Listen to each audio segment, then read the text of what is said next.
बीड जिल्ह्यासह संपूर्ण राज्यभरात महिला, मुली व बालकांवरील अत्याचारांच्या घटना नित्याने घडत असून याकडे शासन व प्रशासन गांभीर्याने पाहत नाही। महिलांना सर्व ठिकाणी सुरक्षित असणे यासाठी प्रयत्न केले पाहिजेत, परंतु डॉक्टर संपदा मुंडे यांना आत्महत्या करायला भाग पाडणारी यंत्रणा, जी की पोलीस अधिकारी, आरोग्य अधिकारी व राजकीय लोकांचा दबाव व सध्या समाजात वाढलेली गुंड प्रवृत्ती या घटनेचा निषेध व्यक्त करत एकल महिला संघटना बीडच्या वतीने बीडच्या लेकीला मरणोत्तर तरी न्याय मिळावा यासाठी जिल्हाधिकारी बीड यांना निवेदन देण्यात आले।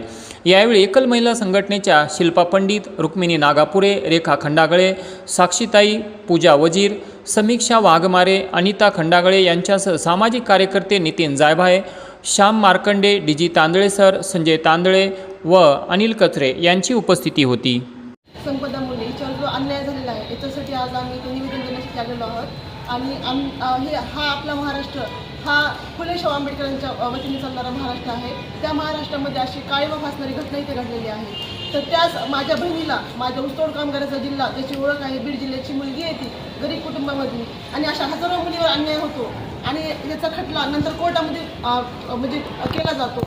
हा खटला कोर्टात न करता त्याला म्हणजे रस्त्यालाच फाशी दिली पाहिजे। त्याच्यावर अन्याय झाला त्याला तिथेच फाशी झाली पाहिजे, याच्यासाठी आम्ही आज सगळे या वतीने आज इथे उपस्थित आहोत।